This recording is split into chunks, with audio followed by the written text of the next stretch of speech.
Shalom and welcome to Temple Talk. This is Yitzchak Reuven. Very, very happy to announce that I am recording from Jerusalem. Today is the 25th day of the month of Iyar 5780. It's the 19th of May, year 2020. It is the 40th day of the Omer. Today is 40 days, which is 5 weeks and 5 days of the Omer. This coming Shabbat, we begin a new book in our Torah study for the year, the book of Bemidbar, which translates as in the desert, although in English we know it as Numbers. This Thursday evening, Friday, is Yom Yerushalayim, Jerusalem Day, the 53rd anniversary of the liberation and reunification of the holy city of Jerusalem in the Six-Day War of 1967, and this Motzei Shabbat, following Shabbat, Saturday evening Sunday, is Rosh Chodesh Sivan, the first day of Sivan, and of course, as we all know, the 6th day of Sivan, which is next Thursday evening Friday, is Shavuot, the holiday of first fruits, and the holiday of the receiving of the Torah at Mount Sinai. It's great to be back here in Jerusalem. I have been away from my office for about 6 weeks now, and I'm sure if you're still listening, if you've stuck it out these past few weeks, as I've recorded Temple Talk from home, and you suffered through the very, very impaired sound quality, to which I apologize. And I know we received complaints in the comments, which were quite justified. My choice between not recording and recording at a lower quality, I just felt I had to record. But again, I know it was a little bit painful to listen to. And if you didn't give up, I appreciate it. And if you did give up, I hope somehow you get the message that I'm back in the studio and the quality is back up to our standard, and my voice hopefully will be loud and clear, and hopefully what I have to say will be loud and clear. A lot to talk about. Corona update. Are we bored of that? Well, here's the situation in Israel. The numbers are very low. The numbers of new cases of coronavirus are, for the past couple of weeks, have been between 10 and 30. I think over the past 24 hours, I think maybe it was 28. More people are recovering at a much quicker rate, of course, than people getting sick. There are very few people right now who are on respirators, and of course, those who are on respirators and those who are in serious condition, we wish them refuah shlema, a swift and complete recovery. I believe the death toll in Israel, unfortunately, has risen to, last I heard, I think it was 277. And every death is painful. We have been blessed, I think, miraculously by very low numbers here in Israel. And of course, with low numbers, it means that more and more things are opening up. Just about everything's open now, but not quite. Next week, I read that next week they're going to be opening up restaurants, and I think catering halls and things like that are opening up this week or next week.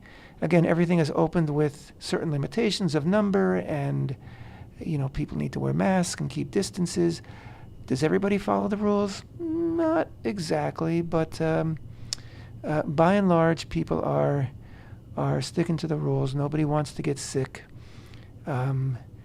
And yes, I came into Jerusalem. I took a bus and a train, and everybody was keeping distances, and the number of people allowed on a bus is limited. And Jerusalem was quieter than usual, but still there was a lot of good energy in the air. And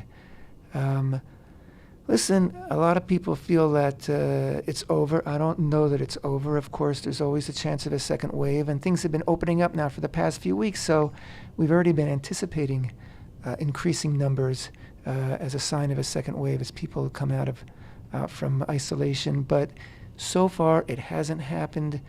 let us hope and pray that it doesn't happen. The big test, I guess, will be probably sometime in June, where a lot of airlines are hoping to be able to reopen flights to Israel, and I think it's all contingent on the plan that the Ben Gurion Airport here in Israel comes up with for monitoring passengers and travelers. But in short, the situation is looking very hopeful. And right now we are in a unprecedented week of a sharav, which is a hot streak here in Israel. The temperature in Eilat, I think it's 45 degrees. That's centigrade. And in Jerusalem, 37 degrees. Very, very hot. It's been hot since Sunday, and it's going to be hot through the beginning of next week. And usually these extreme heat waves last for a day, 2 days, maybe 3 days before they break. This, like I said, is a full week, and that's kind of unprecedented. If it helps us to eradicate coronavirus, because some people say that the extreme heat is a good weapon to use against the coronavirus, and this hot spell is very, very welcome. But it is what it is, and God's got His plan, and we are going along with it here in Israel.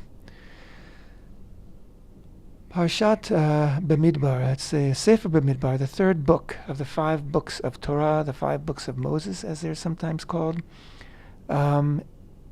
It picks up where Leviticus left off, but also begins a new chapter. It picks up because as we concluded the book of Leviticus, which began with the first day of Nisan, at the beginning of the second year in the desert, right? That was the day of the inauguration of the Tabernacle, the Mishkan.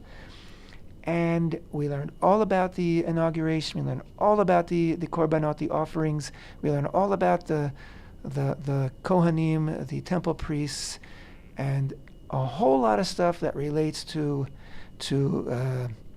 the purity and the kedusha, the holiness of everything that happens within the tabernacle. And as we went further into Leviticus, we saw how that holiness and purity becomes an element of life outside the tabernacle, and it affects everything. And basically Israel has to step up its game and meet the challenge of being a nation, a holy nation, and a nation that guards over its purity, etc., etc.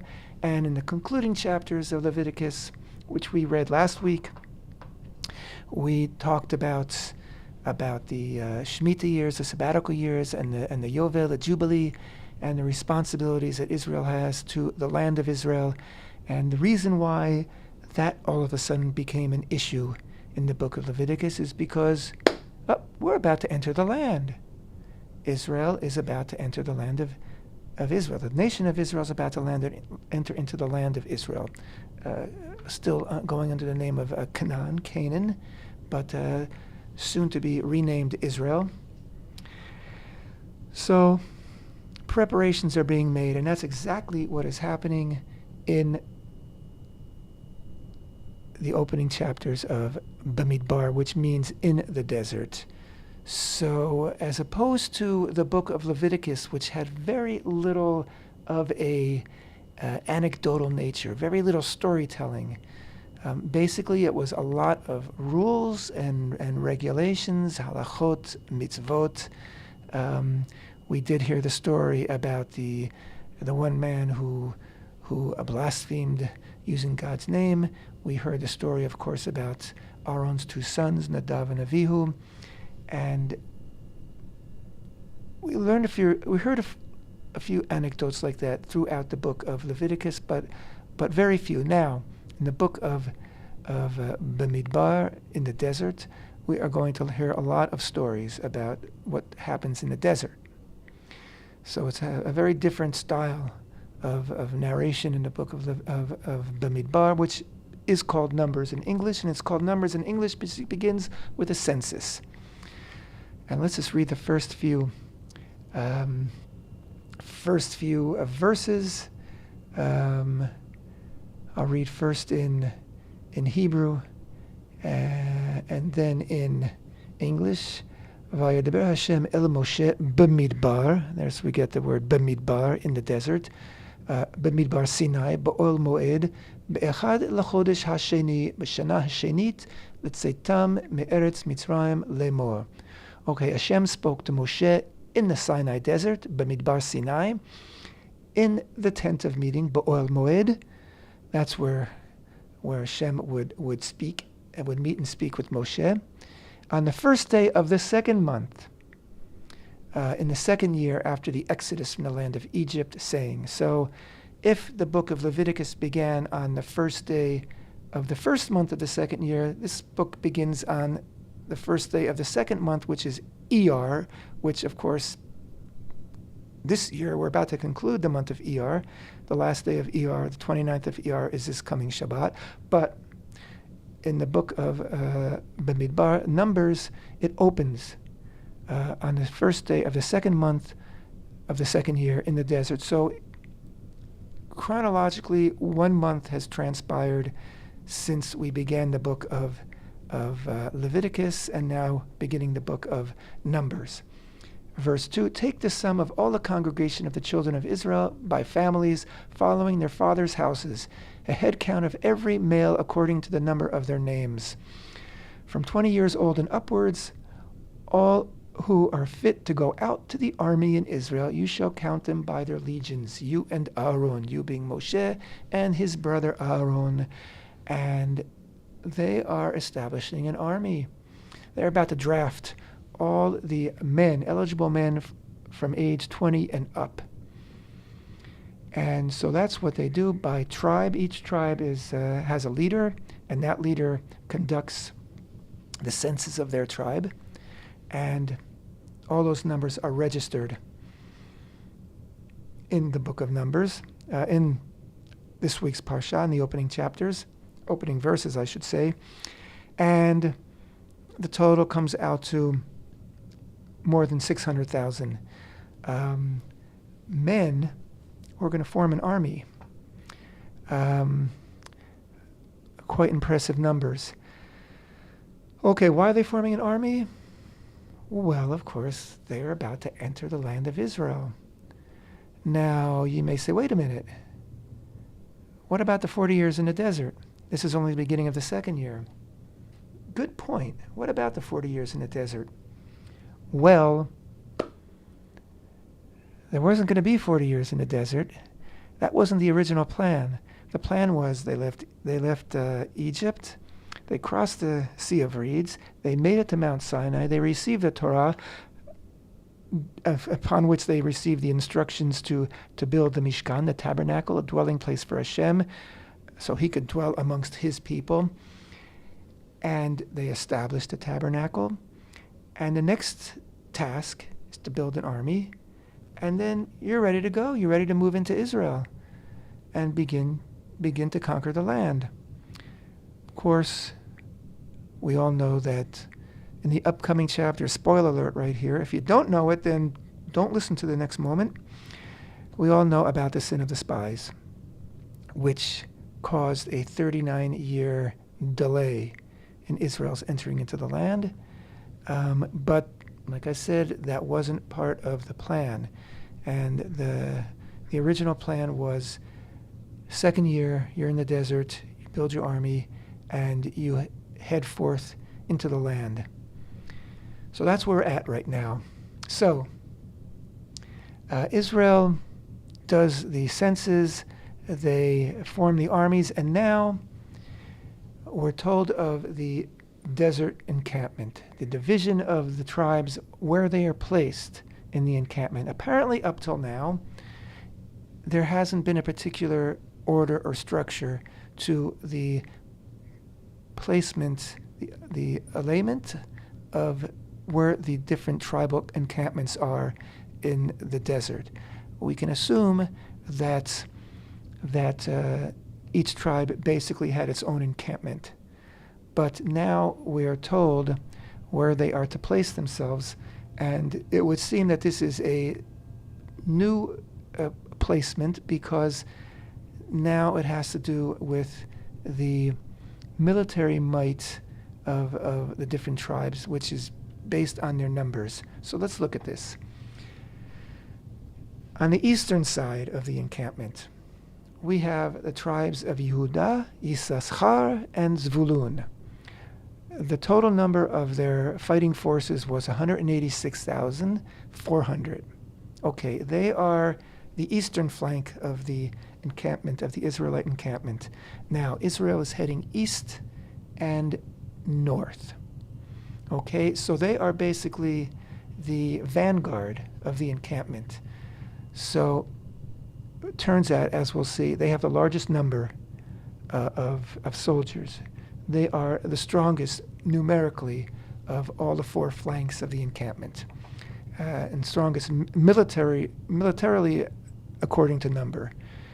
It also turns out that Yehuda is a son of Leah, as we recall. Zvulun and Yisachar are both sons of Zilpah, who was the Shifcha, the handmaiden of Leah. So all three of these tribes are relevant to Leah and her handmaiden. Okay, let's now move to the south, where we have Reuven, Shimon, and Gad. Now, the first of the three tribes in all these four lists is the leading tribe of that flank. So Reuven, Shimon, and Gad. Their total number of fighting men is 151,450. Reuven, son of Leah, Shimon, son of Leah, and Gad, son of Zilpah, the handmaiden of Leah. So these first two encampments, the east and the south, are all six of the sons of Leah and her handmaiden. Okay, now let's go to the west. Ephraim, Menashe, Binyamin. Okay, their total number is 108,100, much smaller number. And these are the tribes, these are the children of Rachel, because Ephraim and Menashe were the two sons of Yosef, and Yosef, of course, was the firstborn of Rachel, and Binyamin was the lastborn of all the tribes born in Israel, and so they are in the west. They're the smallest number, so they are really in the back, and that is perhaps because they're a smaller number. They are in a somewhat safer position. Were they getting extra protection because they were the sons of Rachel? When Yaakov prepared to meet his brother Esav, and he also aligned his children according to their mothers, and he put Yosef in the very back. Binyamin wasn't born yet, but Yosef in the back to protect him. Maybe that was a consideration. Anyway, they're in the west. Now, finally, in the north, which was also second, the flank that was second in significance, in number, and in importance to the eastern flank. The northern flank is led by Dan, Asher, and Naphtali, and their numbers total to 157,600, which is the second largest number of fighting men, next to after Yehuda, Yisachar, and Zvulun. And they are the children of Dan, is the first son of the handmaiden of Rachel, Bilhah. Naphtali is a son of Zilpah, who was the handmaiden of Leah, and Naphtali is the son of Bilhah, again the handmaiden of Rachel. And so this is the northern flank, and again a very significant flank. We know from different accounts, also throughout the book of Judges, that the Dan were considered to be a very, very significant, strong military tribe. Not enough, as an aside, not enough to actually inherit the land that was given to them in Israel, because the land that was given to them in Israel happened to be the land where the Plishtim, where the Philistines were. And of course, Israel was unable to dislodge the Philistines until King David. So that's a whole other story, but Dan was known for their military prowess. Okay, so we're missing someone, right? We have 12 sons here, but we're missing someone, and that, of course, is the tribe of Levi. Because Levi was not included in the census of taken for creating an army. They're not going to be in the army.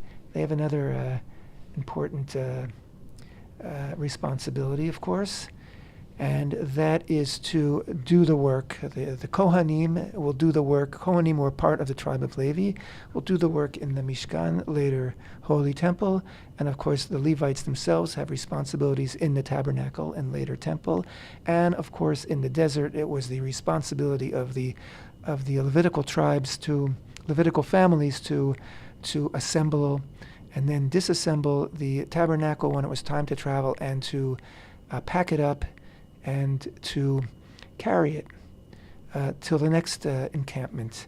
They carry the actual the tabernacle itself, once disassembled, the walls and the curtains, and of course all the vessels. Here's the music. We've come to the end of the first half of Temple Talk, but we have lots to talk about, and I'll be right back. Temple Talk.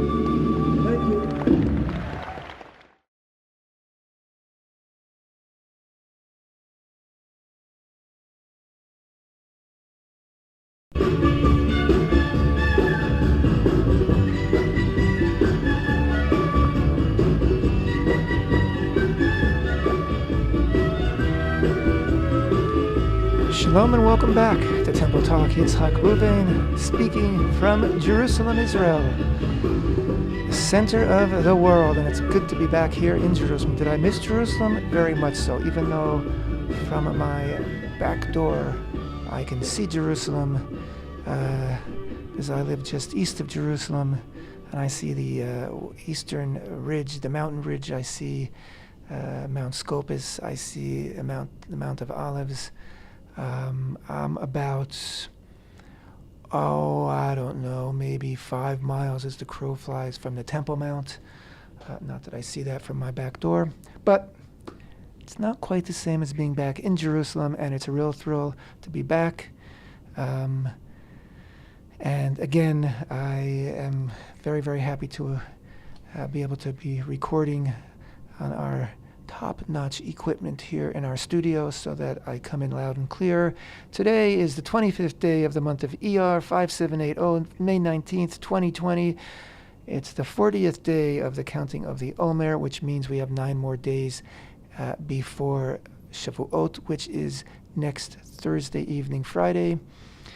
Shavuot, the holiday of the Bikurim, the first fruits, and the holiday of Matan Torah, the receiving of the Torah at Mount Sinai.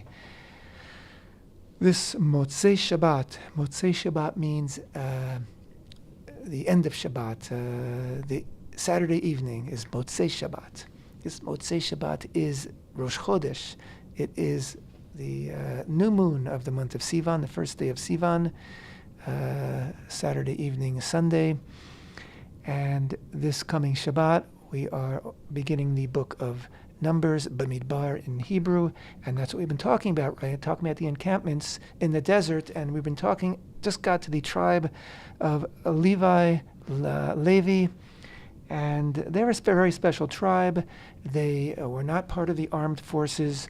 They had their own special tasks concerning the tabernacle and later the temple. They didn't get an inheritance in the land, a land inheritance in Israel. Their inheritance was the Holy Temple. And that meant that they had cities. The Levites had cities that were appointed where they lived, but they didn't have property. They weren't farmers, and they lived basically on the gifts of the other tribes. We learned in Leviticus, all those offerings that the meat went to the Levites and the Kohanim.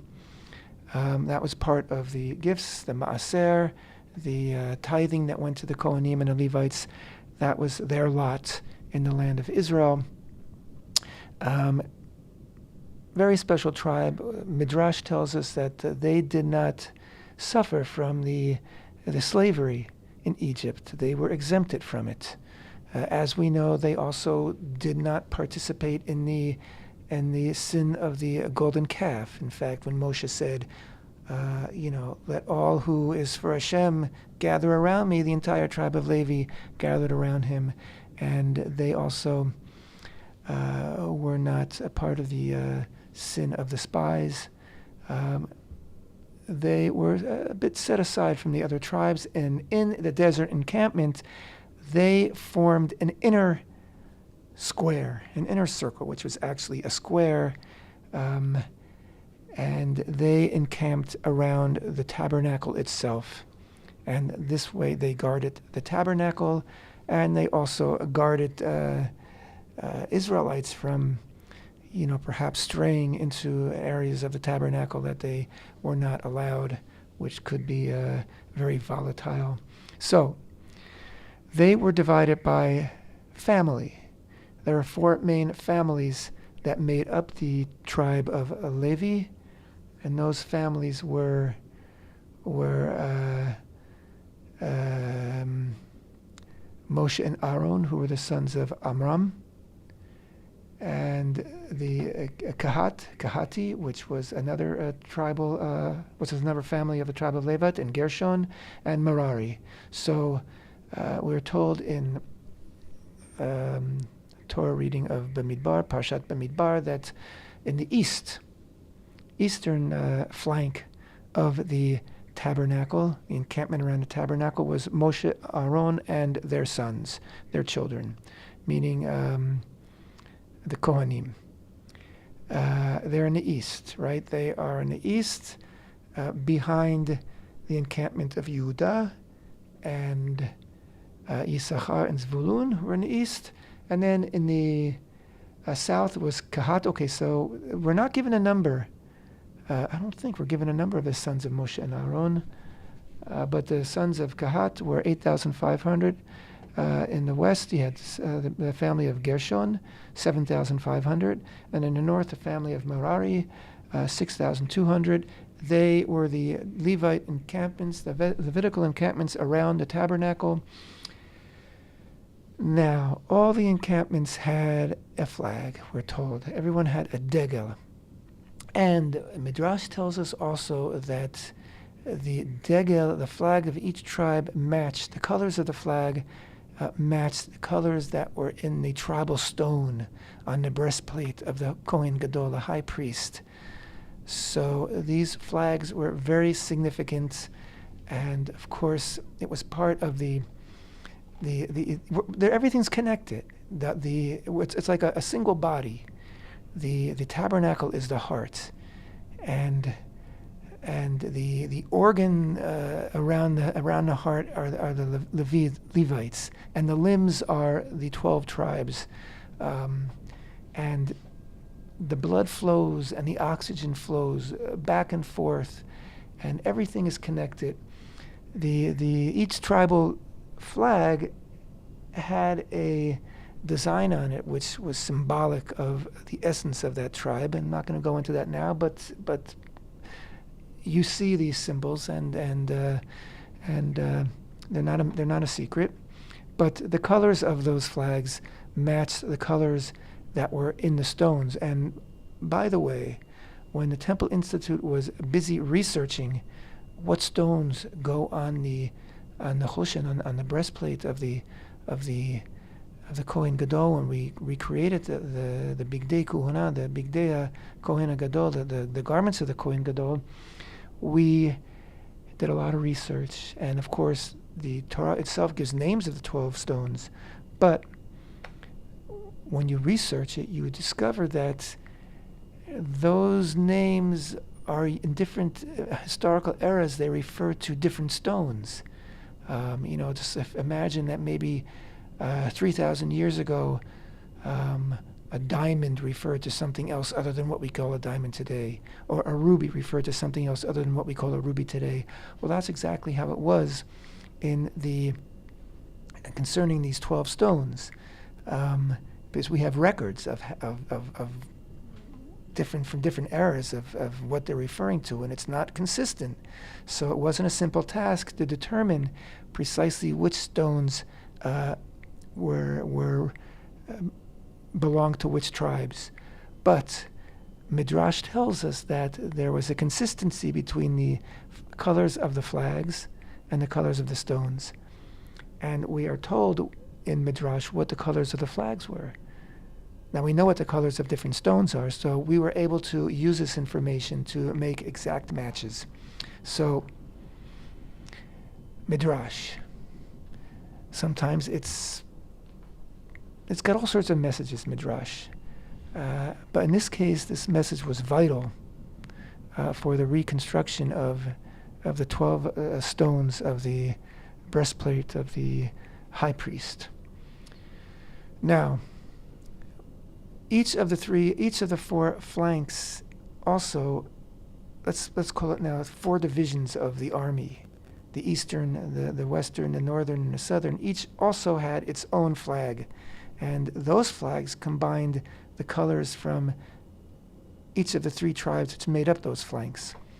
So you had the 12 tribal flags, and then you had 4 more. So I guess there were 16 in all.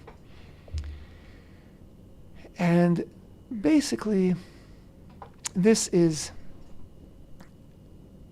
what we've been talking about, comprises the Torah reading of this Shabbat, Bemidbar, and it's describing the alignment of Israel in the desert. For the first time, we're getting a real picture of what we look like in the desert. Where everybody resided, and we're going to learn next week more about how the encampment moved forward. But again, where it's starting to all fit, like a puzzle. All the pieces are falling into place, and an order and a structure is being created. It's like Herzl. Herzl used to say, the great Zionist prophet used to say, if you will it, it is not a dream. And Israel in the desert wasn't just dreaming of going into the land of Israel. They were going to make it happen. So they created of themselves an army and a structure and a way to move forward. And again, this is the beginning of the 2nd month of the 2nd year in the desert. And that is our introduction to the book of Numbers, which is going to take us through 39 years in the desert, and years of tremendous ups and downs. And it's quite a ride, and it's going to be a lot of fun going through it together. The book of Bemidbar, or in English, Numbers. This coming Thursday, Yom Yerushalayim, Jerusalem Day, the 28th day of the month of Iyar. It is actually the day before the final day of Iyar. And of course, as we said in earlier weeks, Iyar is an amazing month of marking Israel's historical move toward independence, first with earlier in the month Israel's Independence Day, and now Jerusalem Day, which is really like a second Independence Day, because it's the day that we reunited Jerusalem. And again, Iyar is also the bridge between Nisan, the month of leaving Egypt, and Sivan, the month of receiving the Torah, which is our true spiritual liberation. So it's been an amazing month. It always is. And even this year we're having a little mini liberation in that we began the month in a lockdown. And now we have been easing the lockdown here in Israel. So there's a feeling of regained independence once again. In 1967, 19 years after Israel gained its independence, war broke out. And again, for the second time in 19 years, the Arab nations surrounding us convinced their populations, and convinced much of the world that they were about to descend on Israel and destroy Israel, put an end to this dream, put an end to this prophecy once and for all. And of course, Israel surprised our enemies by launching a preemptive strike, completely wiping out the Egyptian Air Force, which hadn't left the ground yet, and were easy marks. And then within 6 days, Israel had not only fought off the invading armies, but liberated Jerusalem, which had been a divided city between 1948 and 1967, and also Judea and Samaria, what much of the world to this day erroneously refers to as the West Bank. The only time it was the West Bank, the only time it was referred to the West Bank in 5,000, 6,000 years of history was between 1948 and 1967, when Jordan decided that it was the West Bank of its nation, West Bank of the Jordan River, and they illegally conquered it, and they illegally annexed it, and an annexation which was recognized by no nation other than Britain. And they lost it in 1967 when its rightful owners regained it. So, in 1967, on June 6th, the war broke out. On June 7th, Israel regained Jerusalem. Now, Israel had been communicating with King Hussein of Jordan, saying, "Please don't enter the war. You know, you don't enter the war. We're not gonna do anything on our eastern border. We'll stay where we are, and you stay where you are." Well, Jordan could not resist the temptation of joining its Arab brethren in attacking Israel. Israel was being attacked, of course, from the south, Egypt, and from the north, Syria. And now Jordan could not resist. Of course, Arab media and the Soviet Union, which was promoting the attack and supporting the attack, all were reporting outlandish reports of Israel being conquered and soldiers being killed and captured, fake news of the highest degree. And it boomeranged because the only people who believed it were the Arabs themselves. And so, very foolishly, Hussein began to bomb Jerusalem. So Israel moved in and quickly, not without some heavy losses, but quickly regained the eastern section of Jerusalem, the Temple Mount, and of course the famous words heard over the army radio by Commander Motagor, who led the paratroopers who took the Temple Mount. The Temple Mount is in our hands. The Temple Mount is in our hands. And indeed, it was in our hands. And of course, the question ever since has been, is it really in our hands? And that's another issue. But the Temple Institute's founder, Rabbi Yisrael Ariel, who was a reservist at the time in the paratroopers, was one of the soldiers who conquered, liberated, and he himself was stationed for the first few days on the Temple Mount to guard over the Temple Mount. And he has some amazing, fantastic stories about those first few days and his impressions.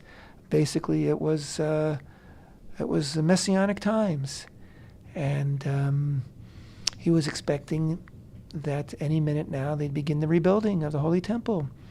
Of course, he was very disappointed when that did not happen, but 20 years later, he established the Temple Institute, realizing that it wasn't going to happen unless we began educating Israel, Jews around the world and non-Jews around the world, as to the significance, the importance, the beauty, the necessity of the Holy Temple for all the world, and also to show that these great mysteries that we read about every year, about the vessels and the tabernacle and the temple itself, how do you make these things? How do you make the table? How do you make the menorah?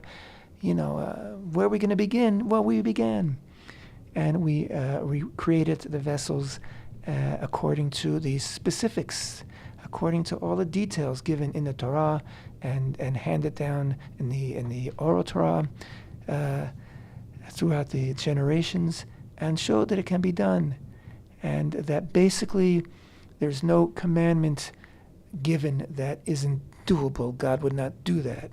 God is not going to say, do this if you can't do it. This isn't Simon Says here. This is God Says. And God says, here's a commandment. This is how you can connect with me. This is how you can bring holiness into your life, into your being, into your world. It's meant to be done. So there's nothing beyond. It's not in the heaven. It's not over the ocean. It's within our grasp to do it. So that was the takeaway of the Six-Day War. But again, this coming Thursday, Friday, Jerusalem Day, Yom Yerushalayim in Hebrew.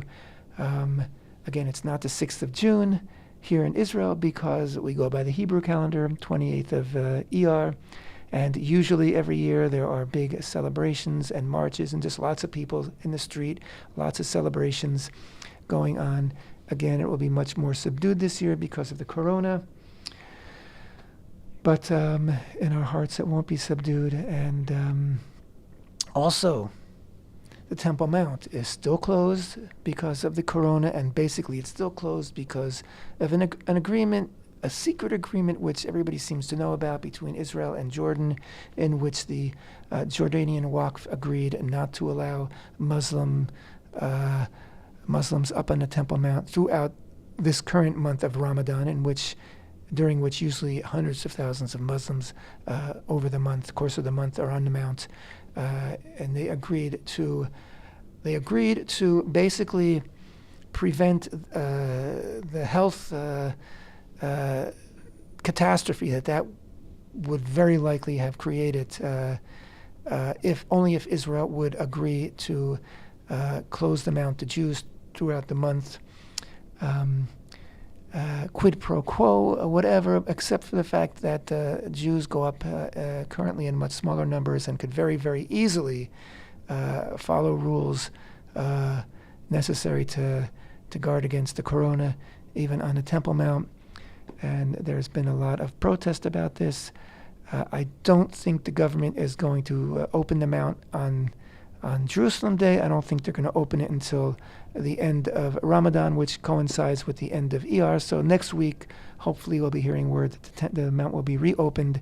The Waqf has already announced. They announced today that as soon as Ramadan is over, they plan on reopening the Mounts. So hopefully we will be back on the Mount next week as well. And we have a new government in Israel, and with that new government, we have a new Minister of Internal Security by the name of Amir Ohana. As if you've been following our website, you know that he is a very pro-Temple Mount politician. He's been on a Temple Mount a few times. We showed a short video clip from 2018 visit to the Mount where he speaks and talks about the importance of the Mount and of regaining Jewish rights on the Mount. So, Jerusalem Day, Parshat Bemidbar is coming, Motzei Shabbat, the new month of Sivan. So many things. We've had a lot to talk about, and here's the music, and our time is up this week. I hope you've enjoyed, and I'll be back again next week, God willing, on Temple Talk.